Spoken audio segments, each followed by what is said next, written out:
കുരിയോട് ശ്രീ ഭദ്രകാളി ക്ഷേത്രത്തിലെ ഇന്നത്തെ ചാർത്തിൻ്റെ വിശേഷം ആണ് നമ്മൾ പ്രേക്ഷകരോട് പങ്കുവയ്ക്കുന്നത്. ശൈലവതി ദേവിയുടെ അവതാര ചാർത്താണ് ഇന്ന് ദുർഗയ്ക്ക് ചാർത്തിയിരിക്കുന്നത്. വളരെ മനോഹരമായതിൽ തന്നെ ആ ചാർത്ത് കഴിഞ്ഞു. അതേപോലെ തന്നെ ഭദ്രകാളിയുടെ രൂപത്തിനും മുഖം ചാർത്തും ഗംഭീരമായി എല്ലാം നടന്നുകൊണ്ടിരിക്കുകയാണ്. ദീപാരാധനയോടുകൂടി വളരെ ഭംഗിയായ രീതിയിൽ തന്നെ അത് നമുക്ക് കാണാൻ കഴിയും. സാക്ഷി ടി വിക്ക് വേണ്ടി വിജയം പിള്ള, കുരിയോട്. കുരിയോട് ശ്രീ ഭദ്രകാളി ക്ഷേത്രത്തിലെ മേൽശാന്തി ശ്രീ വെള്ളിയോടില്ലത്ത് വിഷ്ണു നമ്പൂരിയോട് നമുക്ക് ഇന്നത്തെ നവരാത്രി വിശേഷങ്ങൾ അറിയാം. തിരുമേനി എന്താ ഒന്ന് പറഞ്ഞ ഇന്നത്തെ വിശേഷങ്ങൾ, ഇന്നത്തെ പൂജകളും കാര്യങ്ങളും ഒന്ന് പറഞ്ഞു. ദുർഗ ആദിപരാശക്തിയായിരിക്കുന്ന ദുർഗാദേവി 9 ഭാവങ്ങളിലായിട്ട് പ്രഥമ മുതൽ നവമി വരെ നിൽക്കുന്ന ദിവസങ്ങളാണ് നമ്മൾ വിജയദശമി വരെയായിട്ട് നമ്മൾ ആഘോഷിക്കുന്നത്. 9 ഭാവങ്ങളും സരസ്വതി ദേവിയുടെ ഒരു ഭാവം. ആദ്യത്തെ 3 ഭാവത്തിൽ ദുർഗാദേവിയും, രണ്ടാമത്തെ 3 ഭാവത്തിൽ പരാശക്തിയായിട്ടും, മൂന്നാമത്തെ 3 ദുർഗാ ഭാവത്തിൽ നമ്മൾ സരസ്വതി ദേവിയായിട്ടും കണക്കാക്കിയാണ് പറയുന്നത്. ചില ഇടങ്ങളിൽ അത് മാറ്റമായിട്ടും പറയുന്നുണ്ട്, വേറെ ചില രീതികളിലൊക്കെ അത് പരാമർശിക്കുന്നുണ്ട്, പല രീതിയിൽ എടുക്കുന്നുമുണ്ട്. അപ്പോൾ നമുക്ക് ഇപ്പോൾ നമ്മുടെ കുരിയോട് അമ്പലത്തിൽ നടക്കുന്ന പറഞ്ഞാൽ നമ്മൾ ഇപ്പോൾ നവാവരണ പൂജ നടക്കുന്നുണ്ട്. നവാവരണ പൂജയുടെ കൂട്ടത്തിൽ തന്നെ ശ്രീചക്ര പൂജ നടക്കുന്നുണ്ട്. ദുർഗാദേവിയുടെയും ഭദ്രാദേവിയുടെയും 2 പേരുടെ വിഗ്രഹങ്ങളിൽ എന്ത് ചെയ്തിട്ടുണ്ട്? ചന്ദനം ചാത്തിട്ടുണ്ട്. ദുർഗാദേവിക്ക് സ്പെഷ്യലായിട്ട് നമ്മൾ നവ ആഭരണങ്ങളിൽ ശൈലപുത്രി മുതൽ സരസ്വതി ദേവി വരെ നീണ്ടു നിൽക്കുന്ന നവ ആഭരണങ്ങളായിട്ടുള്ള ദേവിയുടെ ഭാവങ്ങളെല്ലാം നമ്മൾ എന്ത് ചെയ്യുന്നുണ്ട്? ഇവിടെ ചാർത്തിട്ടുണ്ട്. 10 ദിവസമായിട്ട് നമ്മൾ ചാർത്തുന്നത്. പിന്നെ നമ്മുടെ അമ്പലത്തെ കുറിച്ച് പറയുകയാണെന്നുണ്ടെങ്കിൽ അറിയാലോ, കേരളത്തിലെ വളരെ അപൂർവങ്ങളിൽ അപൂർവമാണ് കാളികാഭാവത്തിലും മഹിഷാസുരമർദ്ദിനി ഭാവത്തിലും പ്രത്യേകിച്ച് നർത്തന ഗണപതിയുള്ള അമ്പലങ്ങൾ എന്ന് പറയുന്നത്. വളരെ അപൂർവങ്ങളിൽ അപൂർവം. വേണ്ടി വന്ന ഒരു പക്ഷെ നമുക്ക് വേണമെങ്കിൽ ഈ അമ്പലത്തിനെ വർണ്ണനാഭാവത്തിൽ നമുക്ക് പറയാം. തിരുമാന്താങ്കുന്ന് ഭഗവതി എന്നുള്ള നമുക്ക് വർണ്ണിച്ച് വേണമെങ്കിൽ പറയാം. അത്രമേൽ ഭഗവതിക്ക് വളരെയധികം സൗന്ദര്യത്തിൽ നിൽക്കുന്ന 8 തൃക്കൈകളോടുകൂടി നിൽക്കുന്ന 2 പേരും പൂർണ്ണഭാവത്തിൽ നിന്നും പൂർണ്ണഭാവത്തിൽ തന്നെ എന്ന് വേണം പറയാനായിട്ട്. പൂർണ്ണഭാവത്തിൽ തന്നെ നിൽക്കുന്ന 2 ദേവിമാരാണ് ഉള്ളത്. നമ്മുടെ അമ്പലത്തിൽ എല്ലാ ഞായറാഴ്ചകളിലും മുതൽ ഇവിടെ പലതരത്തിലുള്ള പ്രശ്നങ്ങൾ എന്ന് വെച്ചാൽ കംപ്ലീറ്റ് സൊല്യൂഷൻ എന്ന് പറയുന്ന രീതിയിലാണ് നമ്മുടെ കുരിയോട് ഭദ്രകാളി. തിരുമേനി, അവിടെ ഒരു സംശയം ചോദിച്ചിട്ട്, ഇവിടെ ഒരു താമ്പൂല ജ്യോതിഷം നടക്കുന്നുണ്ടല്ലോ. നമ്മൾ 12 വെറ്റില വെച്ച് അതിനെക്കുറിച്ചൊന്ന് ഭക്തർക്കെല്ലാം ഒന്ന് അറിയാൻ ആഗ്രഹമുണ്ട്, ഒന്ന് പറയാമോ? സാധാരണ ഇവിടെ ഞായറാഴ്ച തോറുമാണ് താമ്പൂല വെറ്റില പുഷ്പാഞ്ജലിയാണ്.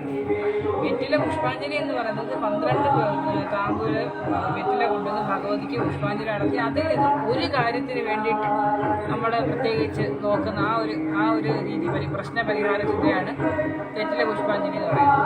രണ്ടാമത് താമ്പൂലമാണ്. താമ്പൂല ജ്യോതിഷമായിട്ട് നോക്കുന്ന വെറ്റിലയ്ക്കകത്തൂടെ നമുക്ക് പൂർണ്ണമായിട്ടുള്ള കാര്യങ്ങളെ നോക്കി കാണാനായിട്ട് കണ്ടിട്ട് എല്ലാവരും കൊണ്ടുവരുന്നതാണ് താമ്പൂല. അത് ഇഷ്ടമുള്ള വെറ്റിലാണ് കൊണ്ടുവരുന്നത്. അതിന് അങ്ങനെ ഉണ്ടാവില്ല. മറ്റേ വെറ്റില പുഷ്പാഞ്ജലിക്ക് പറഞ്ഞ പോലെ ഞായറാഴ്ച തോറും 12 വെറ്റിലയെ അതിൽ കൂടുതലായിട്ട്. ഈ കുട്ടികളുടെ വിവാഹം മറ്റു കാര്യങ്ങൾ നടക്കുന്നതിന് വേണ്ടിയിട്ട് ദേവിക്ക് ഒരു നേർച്ചയായിട്ട് കാര്യങ്ങൾ ഒരുപാട് നടക്കുന്നുണ്ടല്ലോ, അതിനെക്കുറിച്ച് എന്തെങ്കിലും പറയാമോ? അതിൽ ഏറ്റവും കൂടുതൽ നടക്കുന്നത് സ്വയംവര പുഷ്പാഞ്ജലിയാണ്. പിന്നെ സ്വയംവര സംവാദ ഹോമം നടക്കുന്നുണ്ട്. ഇവിടെ പല കാര്യങ്ങൾക്ക് വേണ്ടിയിട്ട് പരിഹാരത്തിന് ആൾക്കാർ വരും. മിക്കവാറും ഈ ജോലി കിട്ടുന്നതിൻ്റെ കാര്യത്തിലാണെങ്കിലും, അതുപോലെ തന്നെ ഈ കുട്ടികളുണ്ടാകുന്നതിൻ്റെ കാര്യത്തിലാണെങ്കിലും, അതുപോലെ ഈ വിവാഹം പോലെയുള്ള പ്രശ്നങ്ങൾ, ഈ സാമ്പത്തിക പ്രശ്നങ്ങളൊക്കെ, അങ്ങനെ പല ആൾക്കാർക്കും പല പ്രശ്നങ്ങളുണ്ട്. അപ്പോൾ പലരും വന്നിട്ട് നടത്തുന്നത് പ്രശ്നചിന്തയിലൂടെ കാണുന്നത് മിക്കവർക്കും ചിലപ്പോൾ രാജഗോപാല ഹോമമായിരിക്കും.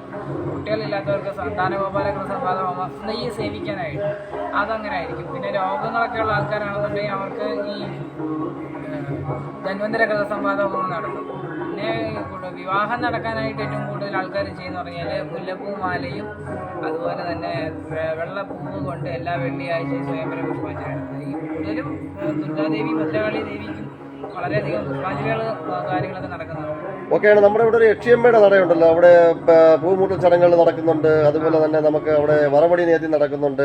അതിനെക്കുറിച്ച് കുറച്ചൊന്നും പറയാം. സ്വതേ ഈ യാക്ഷിണി ഭാവത്തിലിരിക്കുന്ന ദേവിമാരുടെ ഒരു ഘടക ശക്തിയാണ് ശരിക്കും പറഞ്ഞാൽ ഈ യക്ഷി എന്ന് പറയുന്നത്. യാക്ഷിണികൾ എന്ന് പറയുന്നത് വളരെയധികം ഒരുപാട് കാര്യങ്ങളൊക്കെ ചേർന്ന ഈ സ്വപ്നസുന്ദരി, കർണവിശാചിനി, ഇങ്ങനെയൊക്കെയുള്ള കുറേ ദേവതകളുടെ ഒരു ഭാവത്തിലുള്ളത്. അതിലൊരാളാണ് യക്ഷി ദേവി എന്ന് പറയുന്നത്. ആ യക്ഷി ദേവിയുടെ പ്രതിഷ്ഠ ഇവിടെ ഉണ്ട്. ഇവിടെയായിട്ട് ഏറ്റവും കൂടുതൽ ആൾക്കാർ ഈ രാത്രി കിടന്നുള്ള പേടിയും അതുപോലെയുള്ള കാര്യങ്ങളൊക്കെ ഉണ്ടാകുമ്പോൾ അവർ വറവൊടി എല്ലാ വെള്ളിയാഴ്ചയാണ് സാധാരണ നടത്തുന്നത്. വെള്ളിയാഴ്ച തോറും യക്ഷിയമ്മയ്ക്ക് വറവൊടിയും മാസത്തെ ഒരു ദിവസം പൂമൂടലും ഒക്കെ ഉണ്ടാവാറുണ്ട്. ഓക്കെ, സാക്ഷിയുടെ പ്രേക്ഷകരോട് പ്രതികരിച്ചതിന് നന്ദി, നമസ്കാരം. നവരാത്രി മഹോത്സവമായിട്ട് ബന്ധപ്പെട്ട് നമുക്ക് കുരിയോട് ശ്രീ ഭദ്രകാളി ക്ഷേത്രത്തില് അവതാര ചാർത്ത് ഇന്ന് തിരുമേനിയാണ് വന്ന് ചാർത്തിയത്. അതിനെക്കുറിച്ച് ഇന്നത്തെ പൂജകളെ കുറിച്ചും ആ ചാർത്തിനെ കുറിച്ചും ഒക്കെ ഒന്ന് വിവരിക്കാമോ? ഈ ചാർത്ത് ഇവിടെ തുടങ്ങാൻ എനിക്ക് തന്നെ അവസരം ലഭിച്ചത് മഹാപുണ്യമായിട്ട് കരുതുന്നു. ഇത് നേരത്തെ ചെയ്യേണ്ട കാര്യങ്ങളാണ്, ഓരോ കാലഘട്ടങ്ങളനുസരിച്ച് മാറിക്കൊണ്ടിരിക്കും. ഭഗവതിയെ കണ്ടാൽ തന്നെ അറിഞ്ഞൂടെ ആ തിളക്കവും ആ ചിരിയും. ഇത് പുരോഗതിയിലേക്ക് കുതിക്കുന്ന സമയം തന്നെയാണ്, ഒരു സംശയമില്ല. ഭഗവതി കൂടെ തന്നെ ഉണ്ടാകും. ഇത് മുടങ്ങാതെ മുന്നോട്ട് കൊണ്ടുപോകാനുള്ള ഉത്തരവാദിത്വം ഭരണസമിതിക്ക് നാട്ടുകാർക്കും ഉള്ളതാണ്. ഇത് മുടങ്ങാതെ മുന്നോട്ട് പോകാൻ സർവേശ്വരി അനുഗ്രഹിക്കട്ടെ. ഇപ്പൊ തന്നെ ഒരു 17 പേരോളം ഒരു ചാർത്തിന്റെ ഭാഗമായിട്ടുണ്ട്. അടുത്ത പ്രാവശ്യം ചാർത്തുമ്പോൾ ഏറ്റവും കുറഞ്ഞൊരു 30 പേരെങ്കിലും വരുമെന്നുള്ളതാണ് നമ്മളുടെ ഇത്. കാരണം വളരെ മനോഹരമായിട്ടുണ്ട്, വളരെ ഐശ്വര്യപൂർണ്ണമായിട്ടുണ്ട്. കണ്ട് മനസ്സും നമുക്ക് നിറഞ്ഞു. നന്നായി. താങ്ക്സ്. ഓക്കെ.